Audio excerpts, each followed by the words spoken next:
Yeah, so you are welcome once again. From the last class, we were able to establish to work on Excel while we did some analysis in terms of descriptive analysis. We were able to delve into correlation analysis and regression analysis.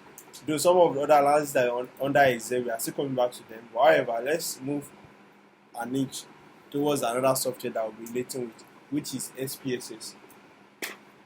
SPSS, probably I will do a personal footage on how you install, but I think installation should not be a far uh, difficulties like that. So SPSS, you can see that is a statistic package for social science.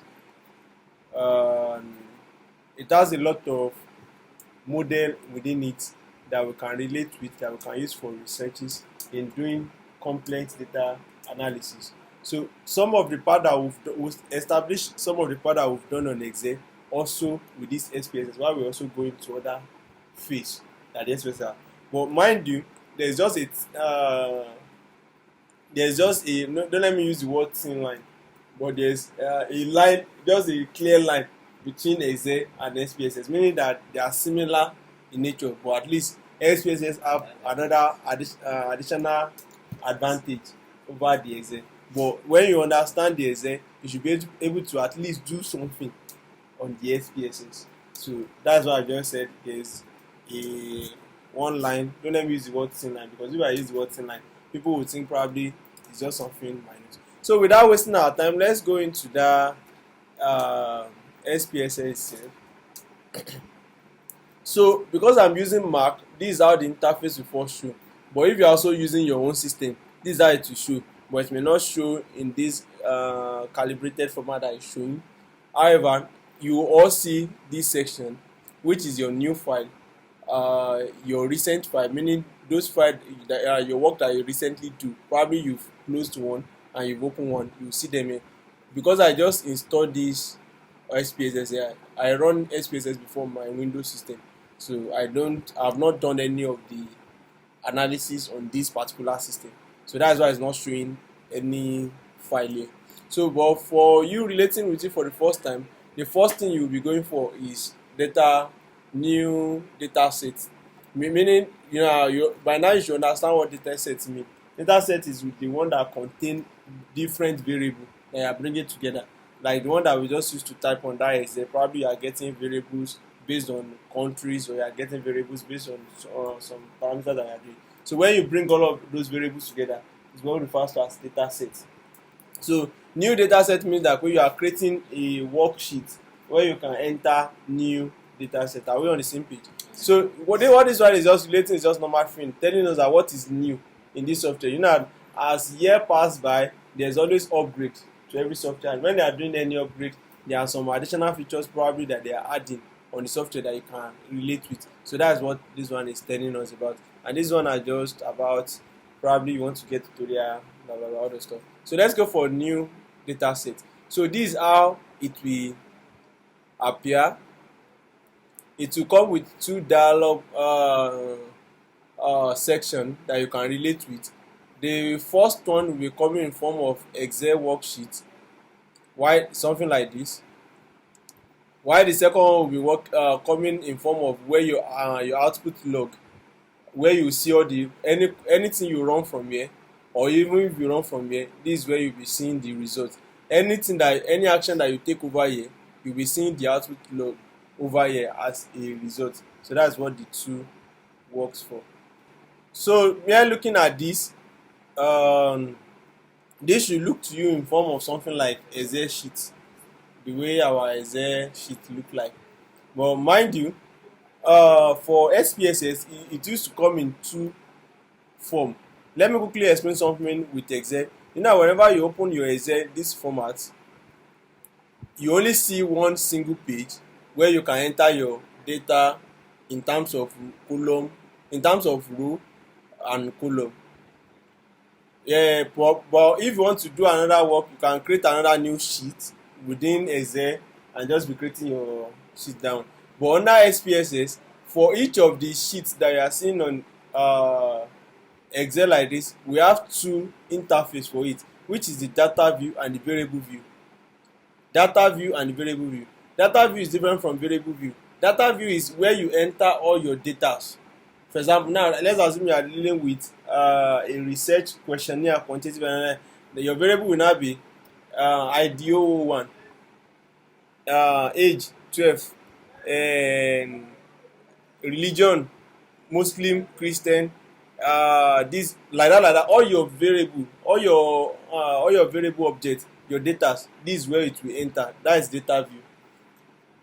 While your variable view is where you we call some, like, let me borrow the word coding, where you code all your data that is entry to this place. Meaning that under this variable now you can see what is there: name, type, width, decimal, label, value, missing column. For example, now under my data view here, for this first row, I may say I'm entering every data of respondent ID. Under the second column, I'm saying I'm entering the age of every of my respondent. So meaning that when I now go under data view, my first place over here will be my respondent ID. So one thing under the name under data view is that one thing you don't do is that when you don't put any space. If you want to separate anything within here, if you separate something like this, something of this nature, and in present time it will not accept it. It will tell you that it's illegal character, meaning that it must just be one word. So if you want to do it like that, you want space to be there, you have to just do respondent underscore ID, or you join them together. So you can't separate them with under the name of the ID, or sorry, not the ID, under the name under variable view, you cannot separate them into two. So for example, now let's assume the second one is just age, what I'm coding with age. But if your word is long, now there are some questions inside your questionnaire that will have for example, let's look at somebody that is doing principal leadership instruction and teacher commitment to improvement of performance of students. So it might be asking one of the questions within the questionnaire stating that as principal in the school, I ensure personal development for teachers by creating training avenue. You know that statement is very long, so you can't put all those statements within. You can't put all those statements within this name variable. So it's now your own judicial data analyst to now code all those one into Word. But the way I used to do it on a fast track for myself, that I don't used to waste my time, is so far I'm the one that will do the data entry and I'm the one that will do the data analysis. I request for the questionnaire. So on the questionnaire, the person will have calibrated it in form of a section. So for the section now, if you have calibrated probably the demographic statistics as section A or something. So the way I will label it is that I will just calibrate it section A1, section A2, section A3. So I'm the one that understand that before I can relate with section A2 or something, I have to visit back the questionnaire. But on the long run, you also have a label here. The label is to give you the full description of what you are putting over here. For example, now what is one is saying that over here I put respondent ID. My label will be what? Identity number for respondent. So even if I don't remember what I code under the name here, I can relate to this label to be sure of what I'm coding over here for that one. Sorry that I'm using the word coding, but that's the best way I can represent it. Meaning that way you are just summarizing a long word into a simpler one that you can relate with over here. So however, apart from the name and the label, you see other variables that we can relate with over there. Yeah, so like I'm saying, this is the name ID. Any name that you put under this name section, when you go back to data view, is what will be represented on this top here. That is what will be represented on this top, just for you to know what are you putting over here, what are the values that you are entering on your Excel. So let's go back to that place. But Under the respondent ID, you already know that respondent ID used to come in which format. That is when we are talking of type now. Respondent ID will definitely be numerical, as in terms of number. So definitely we'll set this to be number. Although if you like, you might set your own respondent ID is having label probably in terms of alphabet and number mixed together, but you are the one complexing life for yourself. You can just have it as number, probably even the simplest one 001, 002, 001, 002, 003, just for your respondent. So we'll select numeric for that one. Under the width, you might necessarily not change anything over here. The another thing that you can relate with is decimal. How many decimal points do you want it to be? But I guess for respondent ID, depending on what you are using to code it, I don't think there should be anything decimal point in respondent ID, because you'll be dealing with whole number 001 or something. Another thing, I think I've explained this, so this will be 0. I've explained the label. Label just means that the full details of what you are representing under your name over here. I also have the value. This value, you don't need it for some, but you need it under some section for you classifying some of the answer that have options. So for example, if you look at that question here in your one, for example, now they ask what is your gender. The first option is either male, the second one is female, or the third option is choose not to say. So for you to now code this on your data analysis, let's go back to under the section of age. Under the age, this is also age. I don't need to this age. But under the value here, just click on the box of the value.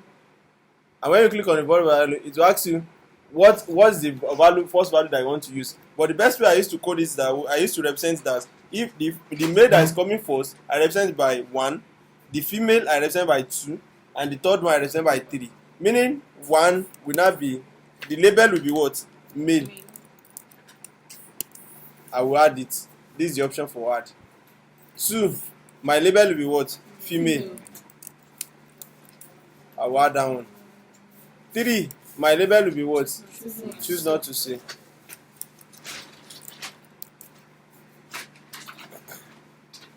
So you can see 2 decimal points showing over here. The reason why 2 decimal points is, I will press OK with this. The reason why it's showing is because I selected 2 decimal points for this one. So if I turn it to 0, and let's go back to this, you see that it's 1, 2, 3. Meaning what this one implies is when you go back to data view here, and probably I'm selecting the age of, the age is, sorry, we are even putting different thing for order. This is gender, not age. We are relating with gender here. Gender.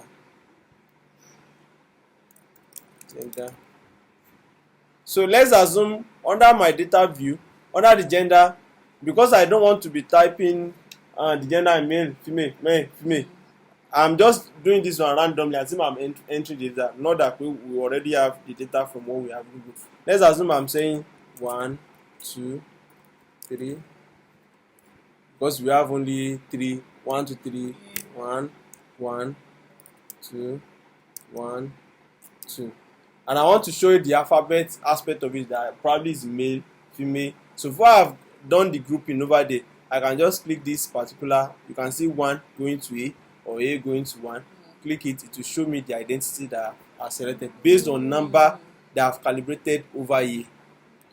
So if I want to change it to number, I can change it back. So that is the advantage that this one gives you, that you can enter it in form of a number or enter in form of a. If you guys recollect, those guys are helping me to enter this data. I don't recollect the recent data I work on. They are entering it in form of name. But immediately I import the name over here, I will calibrate it in form of let me use the word code, in form of a number, so that I can relate it either as a number or as alphabet. Do you get what I'm saying? So, but let's go back to there. When you now check this gender, because we have calibrated, we have coded it to be number here. That's why we can select numeric over here. But the other measure where I want to talk under here is alignment. I don't need to talk about that one. Alignment just means that you want it to be floating left or right or something. But under measure, we have three options, which is scale, ordinance, and nominal. Scale is the one that you use to represent something in terms of quantity, anything having quantity, probably like you are doing something like age, you are doing something that have, how did I want to put it, something that is measurable in terms of quantity. That's what you use scale for. But when you are talking of ordinance, ordinance means something that have hierarchy, level. Like probably, let me just use the simple explanation: first position, second position, third position. That's what you use ordinance for. Why you use nominal for anything that is not belonging to that you can't quantify. But for example, now this gender aspect, you can't quantify it because how do you want to quantify the male, the female, and the like? But this age, you can still quantify it because this 25 to 34, 35 to 44. But that this gender, level of education, you can't quantify it in terms of number. That's why you put it as nominal. Do you get what I'm saying? But this respondent ID, you might put it in anything because it's just number itself. But the ordinance is wrong to position over here. I can just put it as nominal. So we have other one there, which is the age.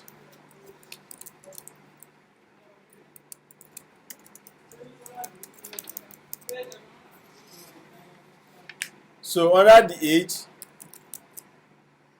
we have we can code that one with 1 equals to what? Under 25.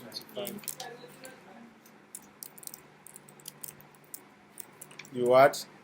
If there is need for alteration, okay, let me finish what I want to type so that I will explain that one. 25 to 20, 34, 3, 35 to 44. 44, 45 to 54, 5, 55 and above. 55,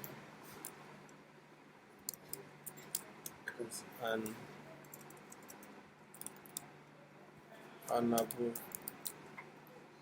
So, like I said the other time, the decimal point that is showing here is because of this decimal point that I've set. So let me just turn that one to 0 and let's go back under here. So when we go back there, let's assume there is need for alteration for this. You don't need to delete either your column, your row over here. What you just have to do is click on the one that you want to alter, correct what you want to correct it. Let's assume I want to correct this one to be 6. What I just need to click is change. So it will affect it over here. What I mean by that one is this. You can see that it has changed this one to 6. So let's change it back to 3, which is the normal position that I have. And if you want to remove it, you can just be on what you want to remove and click this remove. It will automatically remove what you want to do from here. So that is that one on the variable view. Are we clear now? Yes. But for this now, I can put it in form of scale. Because it's a range for So it. yeah, is a quantity measure. Do you get that? Yes. So under variable, might not enter all what this data entails in terms of, let's say this one is 001, 001, 002. Whatever you like. You can see that it's even turning to, because 00 after in front of the number is looking. But let me code it with 101, 102, 103. I don't see. It's small.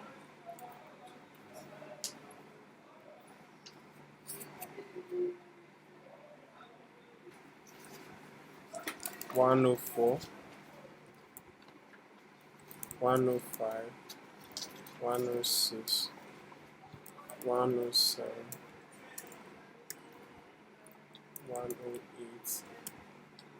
But with me, I don't like inputting my data via SPSS. Personally, other people may be doing it. So I prefer my data already prepared from Excel. I'm not bringing my data into SPSS because data is easy to me. Is easy entered using SPSS compared to using Excel compared to using SPSS.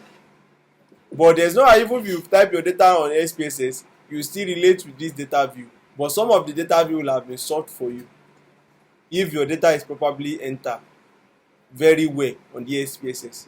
Let me look for some of the data that we have that we've worked on recently.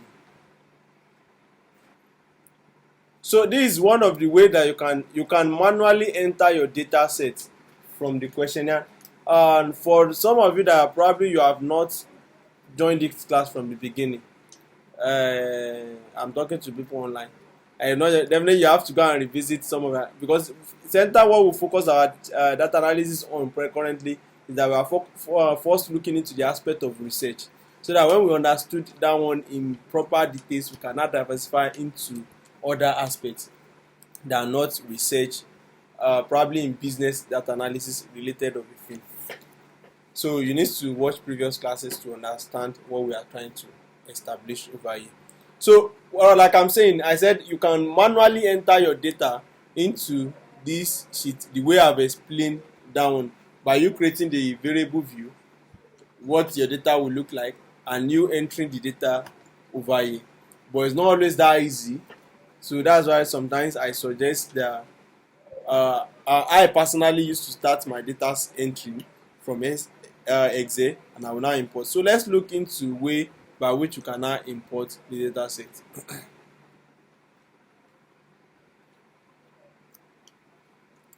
So when you click on file, probably I will look for another data that we used to explain on this menu bar one after the other, because this is where all the function that you're relating with were situated.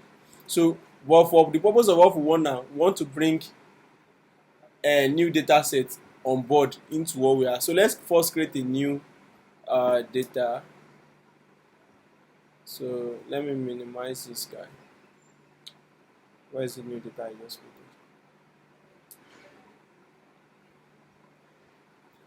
created? Let me minimize this one. So under my file, I can go to import data. Where did I want to import data from? You can import from different base. We have the database. I will explain this one later. I will talk more on it on even when we get to the R Studio, because that's most of where I relate to. But for under this SPSS, I either bring in my own data from Excel or CSV. Another aspect that you can bring in is form of a text. Probably somebody type it with notepad in form of a text. Probably just calibrate it with probably dash or line, all those way. We also have SAS. What's the full name of that? You can search that one as your own, but I rarely use all these guys. I also know of Starter. Starter is another software that I use also for data analysis. Starter is also a software used for data analysis, just like your Excel, but those who are more of script writing, you write some code just to run your analysis. But for now, for this class, we'll be relating with data from Excel and CSV. Data from Excel and CSV format. You are familiar with Excel. CSV is just another version, just like Excel, that you can get your data from. Excel data, you can also get it in form of CSV. Let's check the full meaning of that CSV. Sorry, I can't remember what that CSV was. Sorry.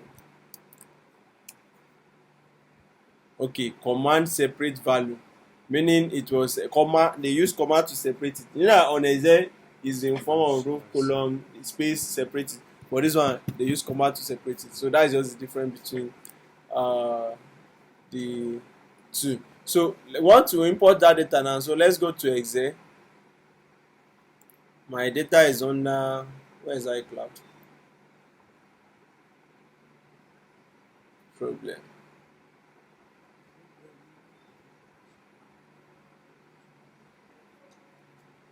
So file, import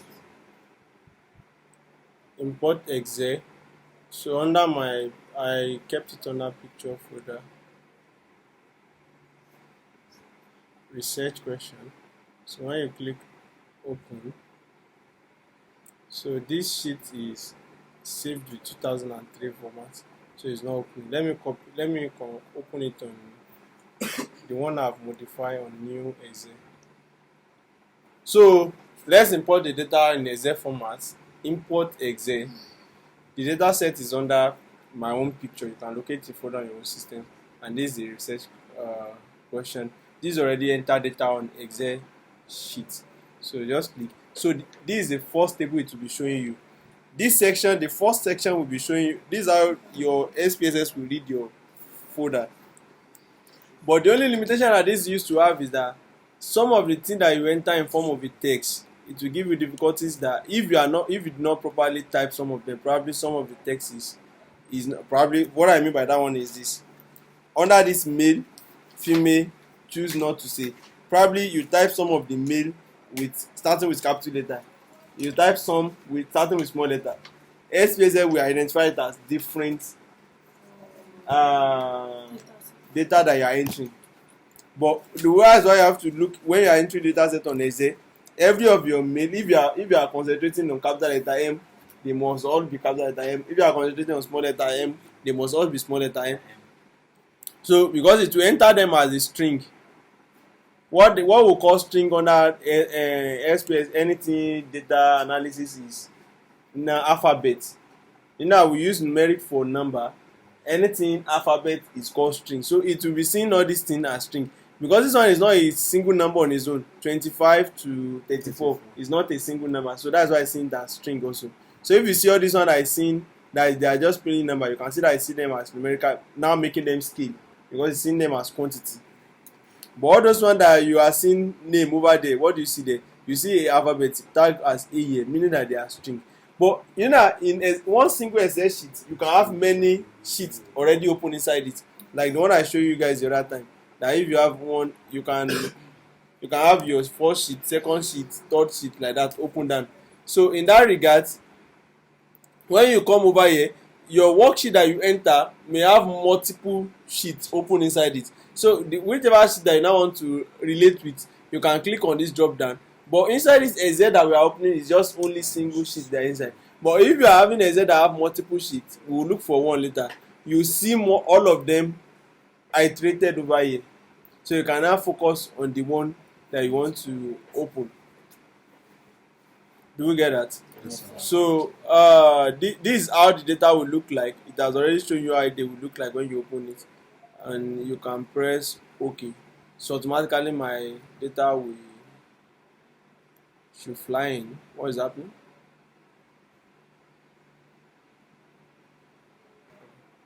So file, import Excel. This is a folder on my own system. So okay.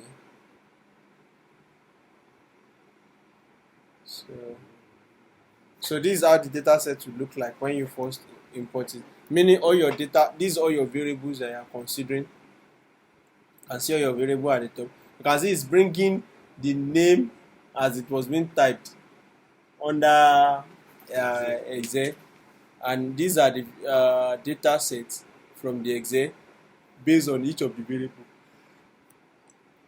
And when you switch to under your variable, you'll be seeing the name already entered. Some of them will have description, some of them will not have description.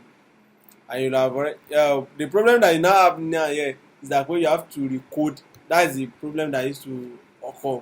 You have to recode every of these things.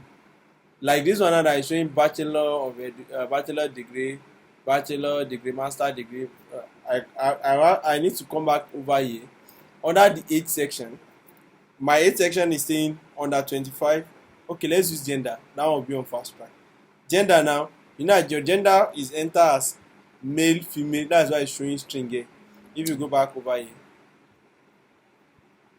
they type it as male, female, male, female. So let me go back to variable. I can go under label. It will be under label for this one. It will be gender, and don't forget under the value, my 1 will be what? Male. My 2 will be what? Female. My 3 will be choose not to see.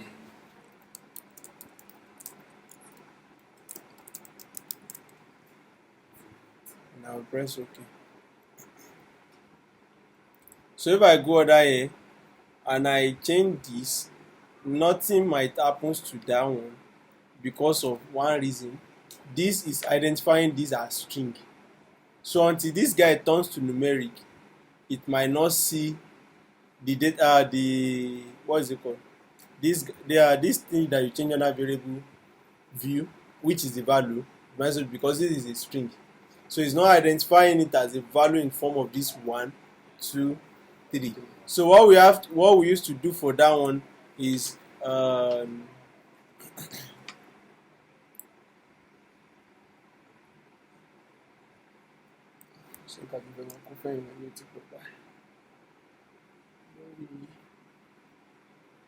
so we used to for the aspect of where we have to change this for this value to be affecting this, we'll continue that one from our next class, because most of our variables are turns in over here. Like you can see over here, you can see all this a icon. They comes in form of a string, and for you to convert, you have to convert a string into a numeric value before you can use this perspective of value. So if it's not converted from string parameters into value, you might not be able to relate into numeric, you may not be able to relate with it as a value. I have one question. Okay. Like, why do we need to convert it again? I thought the essence of we doing it at first is to make the job easier for us, so that instead of typing male and female, we just type 1 2 1 2 1 2. So why do we need to turn it to string now when we already have the data we need? The problem that we have is because it is not seeing this as something that you can analyze. It's not seeing that as number. So that by the time you want to analyze this now, and probably let me just say, for example, I've not gotten there, but let me just use that as preamble for you guys. Let's assume I want to analyze this and see the graphical view of it, and I go under my chart builder, okay, and I select this particular one. Let's use gender. I'm selecting this. I'm selecting gender.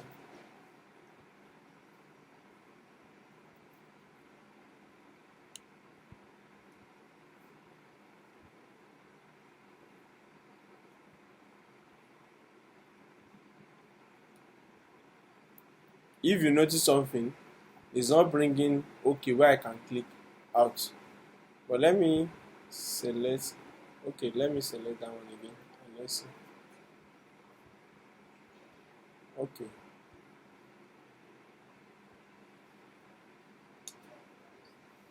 Do you notice something here? Though it will see all your variable data that you enter, but if you notice from this data set that was entered for this gender, what can you see here? Male. The person type male in capital letter. There's another male that is identifying over here. Female. This is not my exact data demand. So for me to have a proper clean data for this one, I have to be sure that I calibrate based on hierarchy that is there. That my male is 1, my female is 2, and choose not to say is 3. And that is part of what you do under your cleaning section. So, but one thing you can do to avoid this is that on your Excel that you are typing, don't type with name like this, male, female, male. Just be entering the data. Male, for example, now 1, female 2. Blah. So if every of these things that you are seeing over here comes in form of a number, the Excel will identify it as value, data in form of a number. So it will be easy for you. You now be the one that will now be relating with Excel under your variable view, as the one that I enter over here is male. The 2 I enter here, so that one will be easy. For example, now let's take this now. This particular section, this particular one that comes in number, technology something that is here. You can see that all this is number. Yeah. So it will be easy. Let's look for that one here. That is the first technology here. So assuming under the first technology that we have over here, that is technology what? Technology, knowledge, something.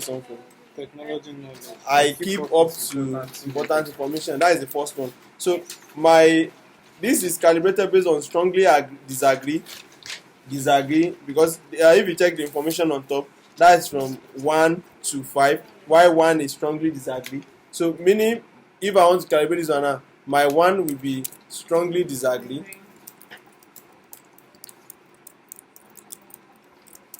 My 2 will be disagree.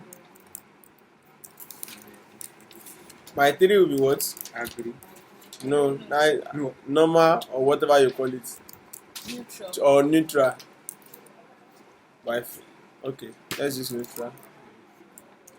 My 4 will be agree, while my 5 will be strongly agree. So I can press OK for that. So let's go back to that data view. This is the one. You can see that it has even changed it to Yes. what we choose it to be. So because it's seen this one as numeric before, so it's always proper that when you are now typing all these data set on Excel, instead of this one that is repeating male, female, male, just type them as male is already 1, 2. So by the time you import it over here, it will see all of them as data set in terms of numeric, not alphabetical, not string format that is seeing it this way. Because if you enter it as a string format, the difficulties that you'll be doing double job of what you've done is there before, you still be repeating the same here. Because if the data set is not clean from there and you are seeing some of them that is having male capital letter, female, your data will be distorted. So the advice would be that when you are entering data on Excel, end it in form of a numeric value, so that by the time you import it on SPSS, it will give you less work to do. So thank you very much. We'll continue next class from there. I hope we've gotten message from it.